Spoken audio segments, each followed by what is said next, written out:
हरे कृष्णा। आइए मंगलाचरण से प्रारंभ करते हैं। हरे कृष्णा प्रभु जी। हरे कृष्ण।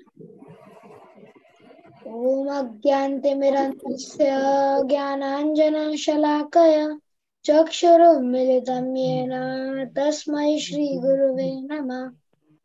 नमः विष्णुपादाय कृष्णपृष्ठाय भूतले श्रीमते भक्तिवेदान्त स्वामिन्निति नामिने।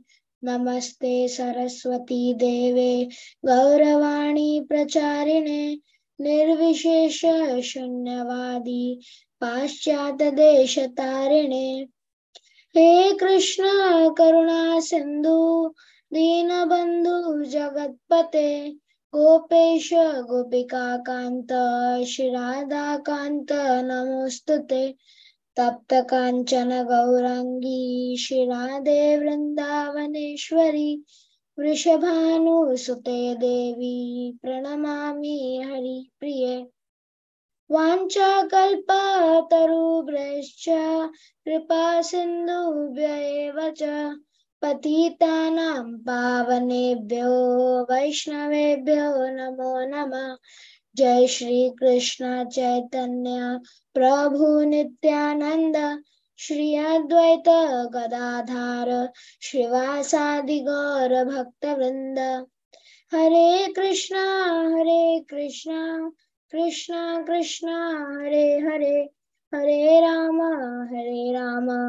राम राम हरे हरे। अब आइए हम इस सप्ताह का श्लोक पढ़ते हैं।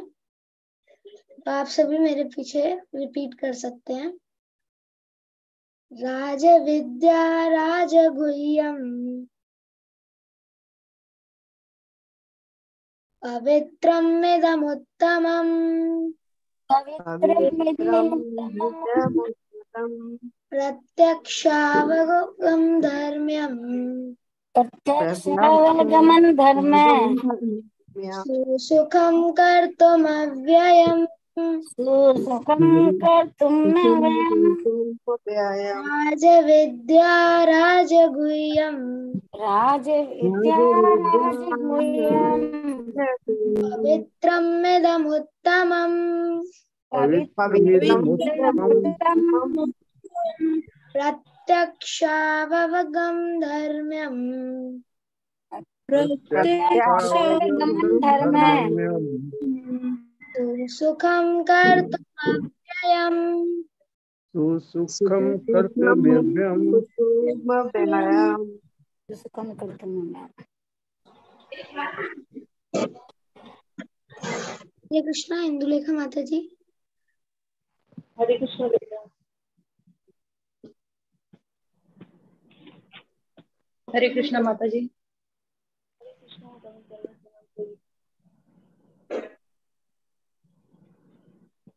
हम लोग गुण मैं भी गुण हरे कृष्णा माता जी। हरे कृष्ण। ये ला हमको दे दो। आवाज आ रही है मेरी? आ रही है। हाँ जी माता जी।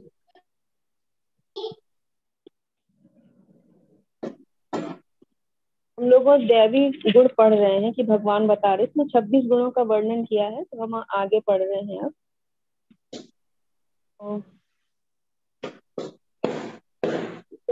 तो जी आप पढ़िएगा। जी माता जी। मैं जी जी। हेलो। गृहस्थों को यज्ञ भी करना चाहिए क्योंकि यज्ञ के लिए पर्याप्त धन चाहिए। ब्रह्मचर्य वानप्रस्थ तथा संन्यास आश्रम वालों के पास धन नहीं होता, वे तो भिक्षाटन करके जीवित रहते हैं। अतएव विभिन्न प्रकार के यज्ञ गृहस्थों के दायित्व हैं।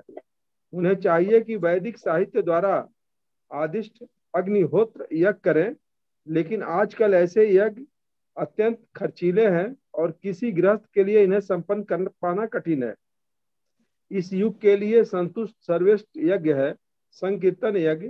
यह संकीर्तन यज्ञ हरे कृष्ण कृष्ण हरे हरे, हरे राम राम राम हरे हरे का जप सर्वोत्तम और सबसे कम खर्च वाला यज्ञ है। प्रत्येक व्यक्ति इसे करके लाभ उठा सकता है। अतएव दान, इंद्रिय संयम तथा यज्ञ करना ये तीनों बातें गृहस्थ के लिए है। आगे ही पढ़े मदा जी। ये बस छोटा वाला पैराग्राफ पढ़ लेते हैं।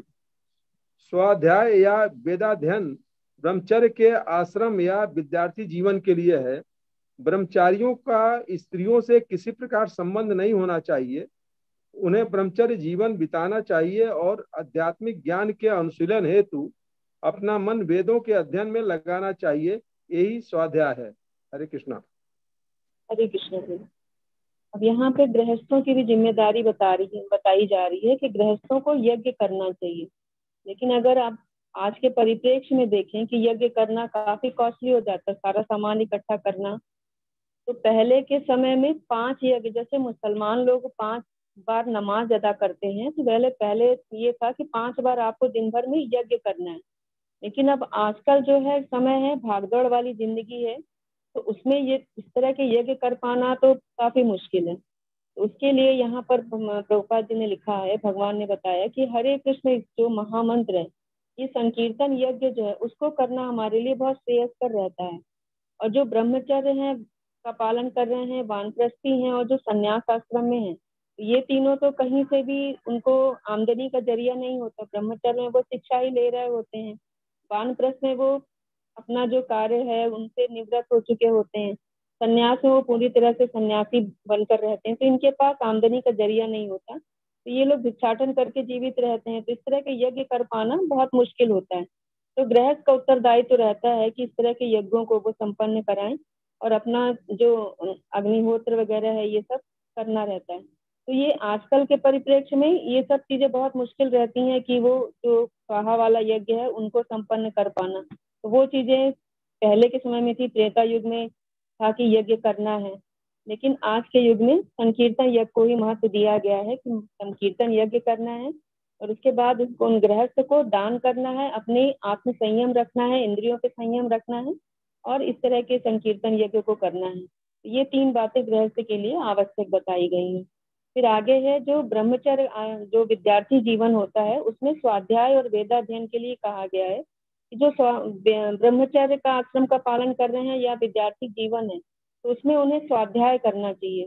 तो ब्रह्मचारियों को उस समय जो ने कि 25 वर्ष की अवस्था ब्रह्मचर्य आश्रम के लिए बताई गई है, उसमें वहां पे बताया कि स्त्रियों से किसी भी तरह का संपर्क नहीं होना चाहिए, कि आपका मन नहीं भटकना चाहिए उसमें, उन्हें ब्रह्मचर्य जीवन बिताना चाहिए और आध्यात्मिक ज्ञान के अनुशीलन है तो अपना मन वेदों के अध्ययन में लगाना चाहिए। लेकिन अगर हम आजकल के जो शिक्षा की व्यवस्था हम देखेंगे तो उसमें कहीं पर भी हम लोगों को ये आध्यात्मिक अनुशीलन की शिक्षा कहीं नहीं मिलती। सिर्फ हमें भौतिक जीवन की शिक्षा है कि कैसे हमको पैसा कमाना है और अपने लाइफ स्टाइल को चेंज करना है, हमको इसी बात की ही शिक्षा दी जा रही है। इसलिए जो मन भी है वो भी भटक रहा है, बच्चों का मन भटक रहा है। तो आध्यात्मिक शिक्षा बहुत जरूरी है। आज के परिप्रेक्ष्य को भी देखे, पहले तो जरूरी थी ही, पहले तो हो ही रही थी, लेकिन आज के परिप्रेक्ष्य में भी बहुत जरूरी है। तो अगर हम स्कूलों में अगर ये शिक्षा नहीं दी जा रही है तो हमको अपना घर का परिवेश ऐसा बनाना है कि हम बच्चों को घर पर ये आध्यात्मिक शिक्षा दे पाए। कम से कम भगवत गीता, रामायण है, ये सब चीजें ग्रंथों को उनके विषय में हम खुद भी जाने और बच्चों को भी हम कम से कम इतना ज्ञान तो दें कि उनको क्या करना है जीवन में और क्या नहीं करना है, इन चीजों की उनको समझ आ जाए। कोई और ऐड करना चाहेगा इसमें?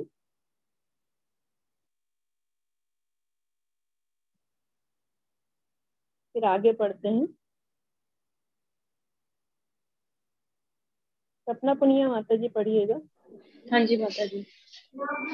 तपस्या वानप्रस्थों के लिए है। मनुष्य को जीवन भर गृहस्थ ही बने नहीं रहना चाहिए। उसे स्मरण रखना होगा कि जीवन के 4 विभाग है, ब्रह्मचर्य, गृहस्थ, वानप्रस्थ तथा संन्यास। अतएव गृहस्थ रहने के बाद उसे विरक्त हो जाना चाहिए। यदि कोई 100 वर्ष जीवित रहता है तो उसे 25 वर्ष, माता जी 25 वर्ष है ना जी जी, थैंक यू माता जी। तो उसे 25 वर्ष तक ब्रह्मचर्य, 25 वर्ष तक गृहस्थ, 25 वर्ष तक वानप्रस्थ तथा 25 वर्ष तक संन्यास का जीवन बिताना चाहिए। ये वैदिक धार्मिक अनुशासन के नियम है। गृहस्थ जीवन से विरक्त होने पर मनुष्य को शरीर, मन तथा वाणी का संयम बरतना चाहिए। यही तपस्या है। तब्बू ये क्या हो रहा है? समग्र बाकी लोग समग्र म्यूट करिए। समग्र वर्ण आश्रम धर्म समाज ही तपस्या के निमित्त है। तपस्या के बिना किसी को मुक्ति नहीं मिल सकती। इस सिद्धांत की संस्तुति न तो वैदिक साहित्य में की गई है, न भगवत गीता के जीवन में। तपस्या की आवश्यकता नहीं है और कोई कल्पनात्मक चिंतन करता रहे तो सब कुछ ठीक हो जाएगा। ऐसे सिद्धांत तो उन दिखावटी अध्यात्मवादियों द्वारा बनाए जाते हैं जो अधिक से अधिक अनुयायी बनाना चाहते हैं। यदि प्रतिबंध हो, विधि विधान न हो, तो लोग इस प्रकार आकर्षित न हो। अतएव जो लोग धर्म के नाम पर अनुयायी चाहते हैं वे केवल दिखावा करते हैं। वे अपने विद्यार्थियों के जीवनों पर कोई प्रतिबंध नहीं लगाते और न ही अपने जीवन पर। लेकिन वेदों में ऐसी विधि को स्वीकृत नहीं किया गया। जहाँ तक ब्राह्मणों की सरलता आर्जवम का संबंध है, इसका पालन न केवल किसी एक आश्रम में किया जाना चाहिए, अपितु चारों आश्रम के प्रत्येक सदस्य को करना चाहिए, चाहे वह ब्रह्मचर्य, गृहस्थ, वानप्रस्थ अथवा संन्यास आश्रम में हो। मनुष्य को अत्यंत सरल तथा सीधा होना चाहिए।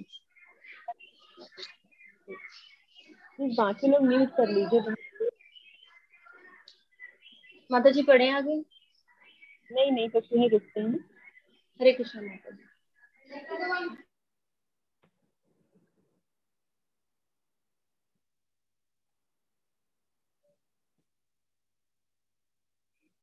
इसमें यहाँ पर तपस या तपस्या बताया गया है कि वानप्रस्थों के लिए है। मनुष्य को जीवन भर गृहस्थी नहीं बने रहना चाहिए। यानी कि जैसे गृहस्थ जीवन हम बिता रहे हैं तो 25 वर्ष बताया गया है ब्रह्मचर्य आश्रम, 25 वर्ष बताया गया है कि गृहस्थ के लिए होता है। फिर 25 वर्ष के बाद उनको वानप्रस्थ आश्रम में आ जाना चाहिए। यानी कि थोड़ा धार्मिक कार्यों की तरफ उनका अनुशीलन वैसे तो हमें शास्त्रों का अध्ययन पहले से ही शुरू कर लेना चाहिए, लेकिन यहाँ वानप्रस्थ आश्रम में जब आ जाए तो थोड़ा सा हमको बढ़ा लेना चाहिए अपनी।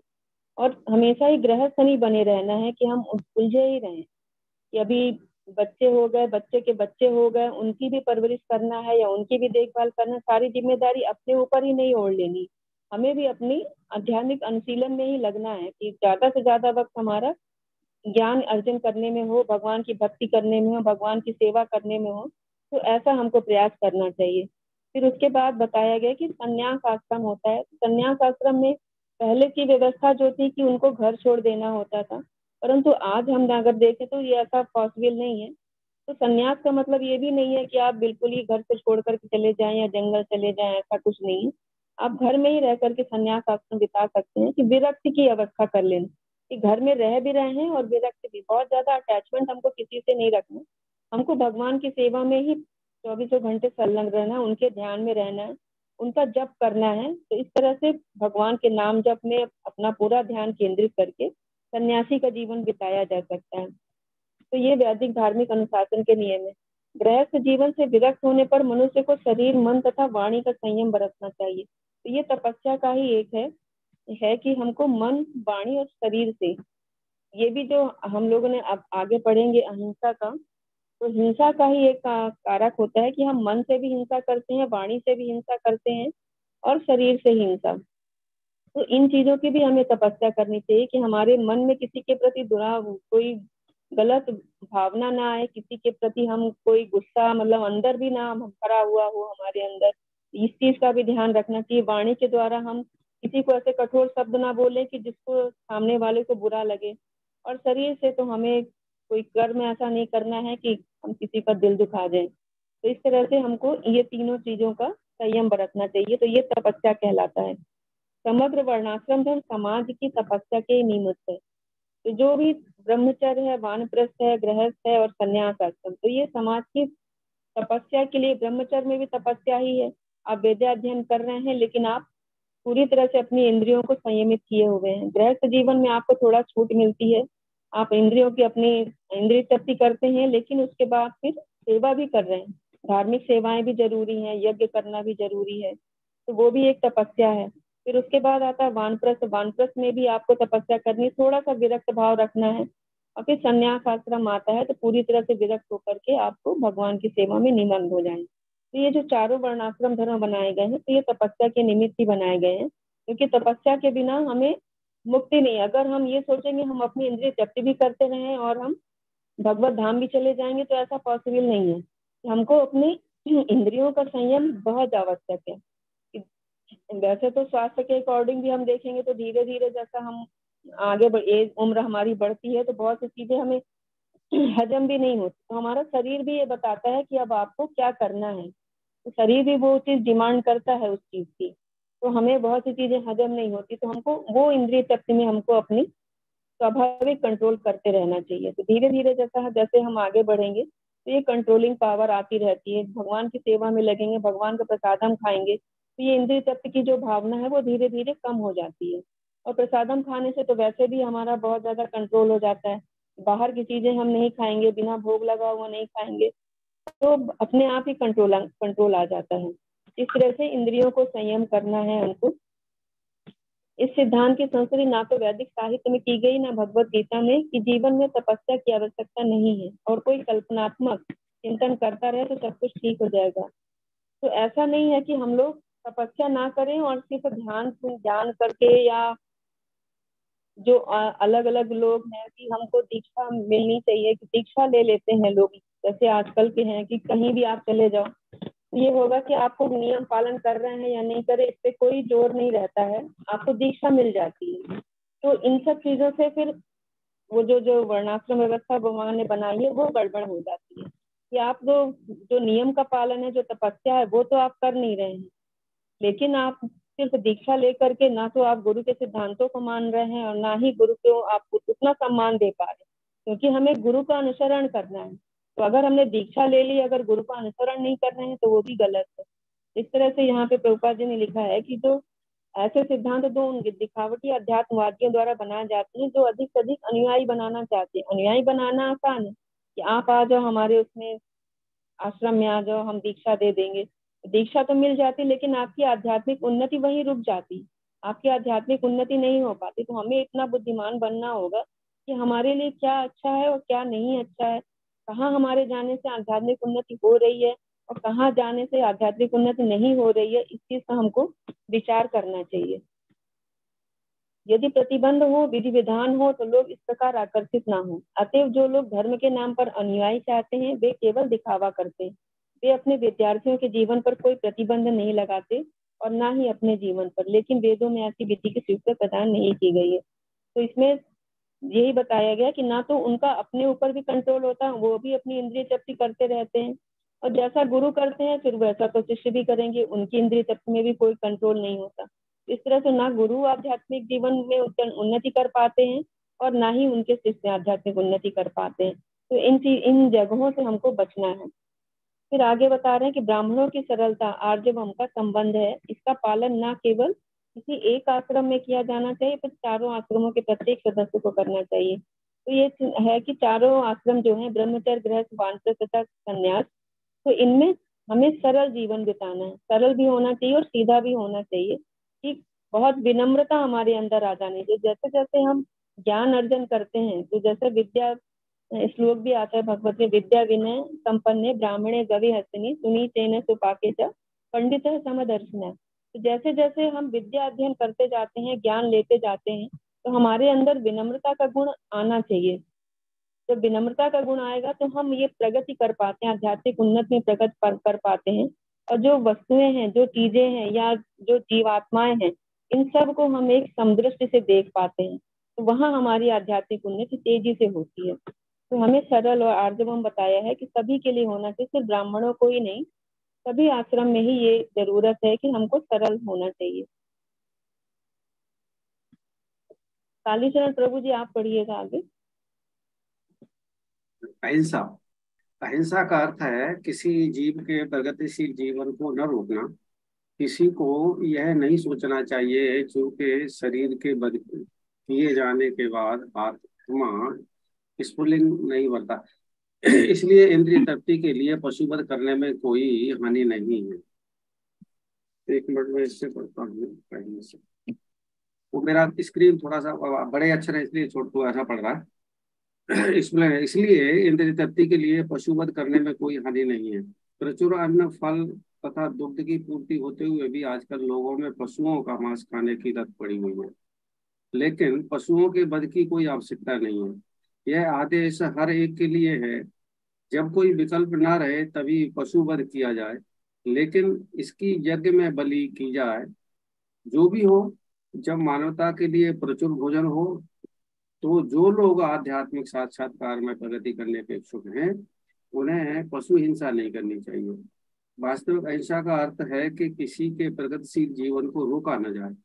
पशु भी अपने विकास काल में एक पशु योनि से दूसरी पशु योनि में देहांतरण करके प्रगति करते हैं। यदि किसी विशेष पशु का वध कर दिया जाए तो उसकी प्रगति रुक जाती है। यदि कोई पशु किसी शरीर में बहुत दिनों से या वर्षों से रह रहा है तो उसे असमय ही मार दिया जाए, तो उसे पुनः उसी जीवन में वापस आकर शेष दिन पूरे करने के बाद ही दूसरी योनि में जाना पड़ता है। इसलिए अपने स्वाद की तुष्टि के लिए किसी की प्रगति को नहीं रोकना चाहिए। यही अहिंसा है। हरे कृष्ण। यहाँ पर प्रभुपाद जी ने तात्पर्य में लिखा कि अहिंसा का अर्थ है किसी जीव के प्रगतिशील जीवन को ना रोकना।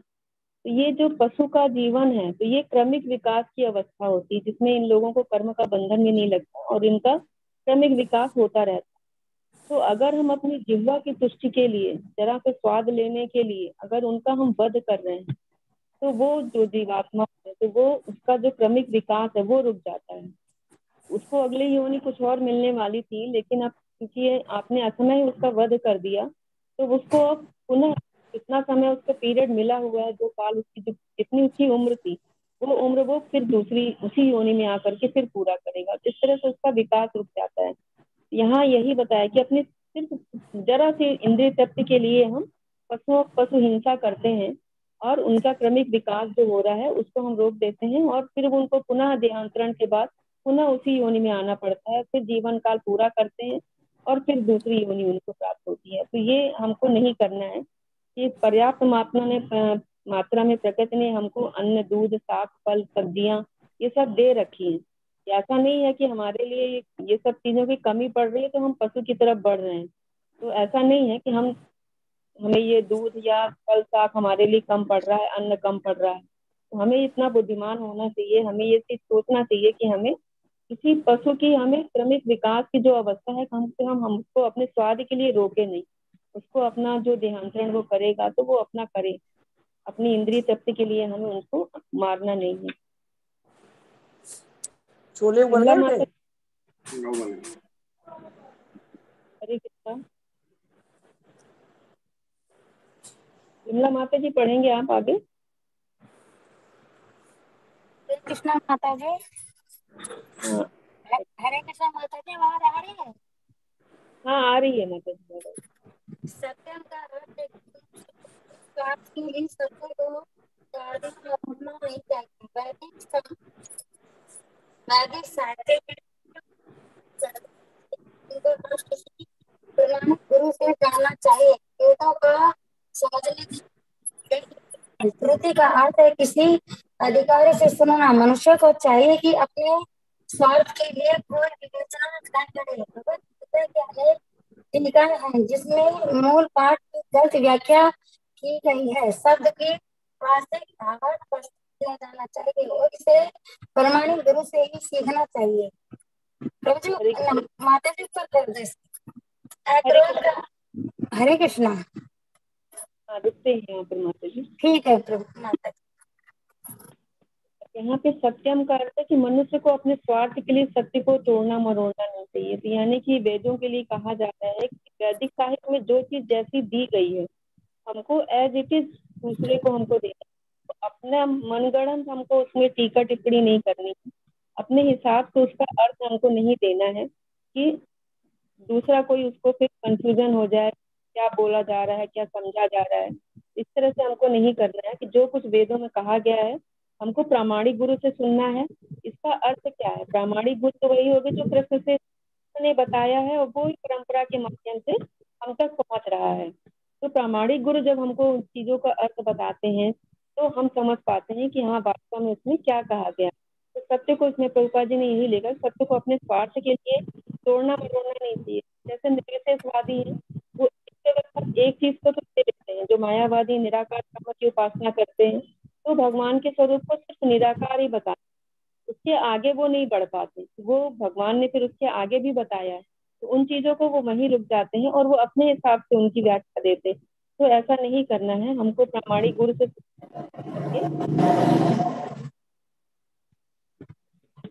की व्याख्या को हमको करना है और समझना है। मनोरमा माता जी पढ़िएगा। हरे कृष्णा। हरे कृष्णा माता जी। अक्रोध का अर्थ है क्रोध को रोकना। यदि कोई शुद्ध बनाए हुए तो भी सहिष्णु बने रहना चाहिए, क्योंकि एक बार क्रोध करने पर सारा शरीर दूषित हो जाता है। क्रोध रजोगुण तथा काम से उत्पन्न होता है, अतः जो योगी है उसे क्रोध पर नियंत्रण रखना चाहिए। अपुष्णम का अर्थ है कि दूसरे के दोष न निकाले और व्यर्थ ही उन्हें सही न करे। निसंदेह चोर को चोर कहना छिंद्रावेशन नहीं है, लेकिन निष्कपट व्यक्ति को चोर कहना उस व्यक्ति के लिए परम अपराध होगा जो आध्यात्मिक जीवन में प्रगति करना चाहता है। री का अर्थ है कि मनुष्य अत्यंत लज्जाशील हो और कोई गर्हित कार्य न करे। अचापलम या संकल्प का अर्थ है कि मनुष्य किसी प्रयास से विचलित या उदास न हो। किसी प्रयास में भले ही असफलता क्यों न मिले, किंतु मनुष्य को उसके लिए खिन्न नहीं होना चाहिए। उसे धैर्य तथा संकल्प के साथ प्रगति करनी चाहिए। यहाँ पर प्रयुक्त तेजस शब्द क्षत्रियों के निमित्त है। क्षत्रियों को अत्यंत बलशाली होना चाहिए, जिससे वे निर्बलों की रक्षा कर सके। उन्हें अहिंसक होने का दिखावा नहीं करना चाहिए। यदि हिंसा की आवश्यकता पड़े तो हिंसा दिखानी चाहिए, लेकिन जो व्यक्ति अपने शत्रु का दमन कर सकता है उसे चाहिए कि कुछ विशेष परिस्थितियों में क्षमा कर दे। वह छोटे अपराधों के लिए क्षमादान कर सकता है। हरे कृष्णा माता जी। हरे कृष्ण माता जी। अब यहाँ पे बताया जा रहा है कि अक्रोध, अक्रोध का अर्थ है क्रोध को रोकना। तो हमें यही बताया जा रहा है कि क्रोध करने के कारण हमारा जो क्रोध जो उत्पन्न होता है वो रजोगुण के कारण उत्पन्न होता है। यानी कि हमारी इच्छाओं में कहीं कोई रुकावट आ रही है तो फिर हमको क्रोध आने लग जाता है। तो इसके लिए भगवान ने दूसरे अध्याय में श्लोक बताया था, क्रोधात् भवति सम्मोह सम्मोह विभ्रत स्मृता। तो जब क्रोध आ जाता है तो हमारी स्मृति विस्मृत हो जाती है। यानी कि जो स्वभाव हमारा नेचर है, जो स्वाभाविक प्रवृत्ति है हमारी, हम उसको भूल जाते हैं और उसको भूलने के बाद हमारी जो स्मृति विभ्रम हुई है उसके द्वारा फिर हम गलत कार्य कर बैठते हैं, जो हमें नहीं करना चाहिए। तो हमें इसको रोकना है कि क्रोध हमें नहीं करना है, क्रोध पर नियंत्रण रखना है। अपैशनम का अर्थ है दूसरे के दोष ना निकाले। यानी कि दूसरों में हमें दोष दृष्टि नहीं रखनी है कि दूसरा क्या कर रहा है क्या नहीं कर रहा है। उसमें हमें अच्छे गुण भी भगवान ने दिए हैं, तो हमें अच्छे गुणों को देखना है, उनके दोषों को नहीं देखना है। तो अगर हम किसी को दोष देख रहे हैं, किसी को या गलत कार्य करते देख रहे हैं, अगर उसने नहीं किया हुआ है तो फिर अगर हम उसको बोल भी रहे हैं तो वो हमारे लिए बहुत बड़ा अपराध हो जाता है। इसके लिए एक कहानी है कि एक बार एक राजा ने सोचा कि हम सभी को खिचड़ी का दान करेंगे, हम अपने हाथों से अपना सर्विंग करेंगे खिचड़ी की। तो उन्होंने सबको आमंत्रण दे दिया और सब लोग आ रहे हैं, लाइन बनी हुई है और राजा सबको सर्व कर रहा है। तो सर्व कर रहा है, जो लोग आगे बढ़ते जा रहे हैं उतने में ही एक पक्षी है, वो सर्प को लेकर के जा रहा था। तो सर्प को जो उसने चोंच में पकड़ा हुआ था, तो एक बूंद जो है उसकी विष की वो उसके उस व्यक्ति के उसमें टपक जाती खिचड़ी में और वो खाता है उसको और वो तुरंत मर जाता है। सब लोग आश्चर्य करते हैं कि ये ऐसे कैसा हो गया। तो वहां पर जो लोग बैठे थे कि ये बाकी लोगों तो सब लोग ठीक है लेकिन इसको क्या हो गया कि ये। तो वहां पर जब यमराज आए तो वो सोचने लगे, उनके दूत भी थे, तो वो बोले कि अब यहाँ पर किसको सजा मिलेगी, राजा को मिलेगी, वो खिचड़ी वाले को मिलेगी, या फिर जो सर्व कर रहे हैं मतलब दे रहे हैं, या खिचड़ी बनाने वाले को। बोले कि नहीं, इनमें से तो किसी का दोष नहीं है, चिड़िया का भी दोष नहीं है जो लेकर के जा रही थी, सर्प का भी दोष नहीं है क्योंकि वो तो मर चुका है, उसकी बूंद गिरी हुई है। तो अब इसको किसको देना पड़ेगा, इसकी सजा किसको मिलेगी। तो इतने में एक बुढ़िया आती है, वो जोर जोर से वहां चिल्लाने लगती है कि ये राजा दोषी है, राजा ने इसमें जहर मिला दिया है। वो बहुत तेज से चिल्लाने लगती है। तो फिर यमराज कहते हैं ये सबसे ज्यादा दोषी है, ये दूसरे के दोष देख रही है और राजा का कोई दोष नहीं है लेकिन फिर भी ये उसको दोषी है। तो जो पूरा जो दोष था उस व्यक्ति का जो जिसकी मृत्यु हुई, तो वो पूरा दोषारोपण उस बुढ़िया पर आ जाता है कि इसने दोष किया है, इसको इसकी सजा मिलेगी। इस तरह हमें बिना जाने बिना समझे किसी के ऊपर दोष नहीं लगाना है कि कोई अनजाने में अगर किसी से कोई कार्य हो गया है तो जबरदस्ती हमको उसके ऊपर थोपना नहीं है, कोई छिद्रान्वेषण नहीं करना है, कोई बुराइयां हमको नहीं देखनी है। पहले हमें बारीकियों को समझना है, जानना है, तब हमें कोई निर्णय देना है। इस तरह से हमको अपैशनम से बचना है, किसी के दूसरे को दोष में हमें नहीं निकालना है। और ही का अर्थ है मनुष्य को अत्यंत लज्जाशील हो और कोई गर्हित कार्य ना करे। उसको ये समझना होगा कि हमें कौन से कार्य करने हैं। जैसे भगवत गीता में भी हम लोगों ने 3 तरह के कर्म पढ़े थे, सकाम कर्म, निष्काम कर्म और विकर्म। तो उसको ये समझना चाहिए कि हमें कौन से कर्म करने हैं और कौन से कर्म नहीं करने हैं। तो जो हमें पतन की ओर ले जा रहे हैं, ये तो हमको इतनी तो समझ आ ही जाती है व्यक्ति को कौन से कार्य गलत हैं और कौन से सही हैं। जो हमारी आध्यात्मिक अनुशीलन में अच्छे लगे हुए हैं, वो हमको मतलब प्रोत्साहन करेंगे तो हमको उन कार्यों में लगना है। और बाकी जो हमारे पतन की ओर ले जा रहे हैं हमें, तो हमें उनको त्यागना होता है। तो हमको उनको जानकर समझकर उनको छोड़ देना चाहिए। फिर अचापलम है कि यह संकल्प है। मनुष्य किसी प्रयास से विचलित या उदास न हो, किसी प्रयास में भले ही असफलता क्यों न मिले, किंतु मनुष्य को उसके लिए खिन्न नहीं होना चाहिए। उसे धैर्य तथा संकल्प के साथ प्रगति करनी चाहिए। तो कोई भी कार्य, जैसे धार्मिक कार्य भी है या हम लोग कृष्ण भावनामृत के कार्य कर रहे हैं, तो हमें बहुत ज्यादा सफलता अगर नहीं भी मिल रही है तो हमें अपने को दृढ़ता को नहीं खोना है। ऐसा हमें नहीं सोचना है कि हमारे अंदर तो कोई बदलाव नहीं आ पा रहा या हमारे लिए कुछ अच्छा तो नहीं हो पा रहा, कोई चीजें हमारी बदल नहीं रही हैं कि हम तो जप भी कर रहे हैं, भगवान की सेवा भी कर रहे हैं, पूजा अर्चना भी कर रहे हैं, तो कुछ बदलाव नहीं आ रहा। तो ऐसा हमको नहीं सोचना। हमें धैर्य और दृढ़ता के साथ भगवान के ऊपर एक निष्ठा से हमको संकल्पित रह करके कार्य करने हैं, भगवान के लिए सेवा करनी है उनकी। और गुरु के ऊपर भी हमें आश्रय लेना चाहिए। मतलब गुरु हमको जो भी दिशा देंगे वो सही दिशा देंगे। तो इस तरह से हमको संकल्पित रहना है, दृढ़ संकल्प पे रह करके धैर्य रखना है और धीरे धीरे हमें भक्ति के कार्यों में आगे बढ़ना है।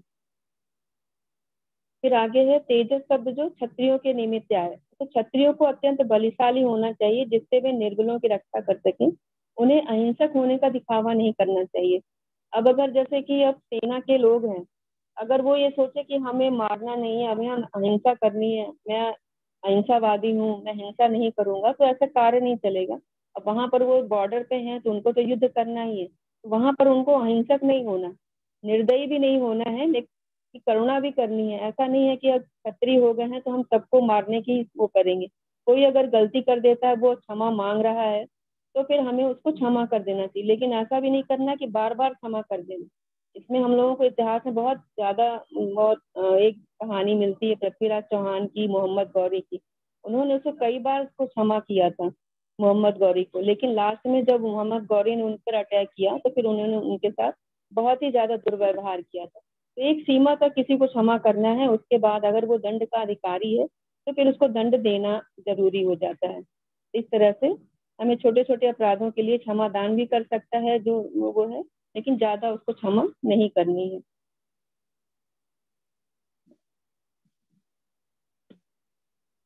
ऐसा श्रावत प्रभु जी पढ़िएगा आगे।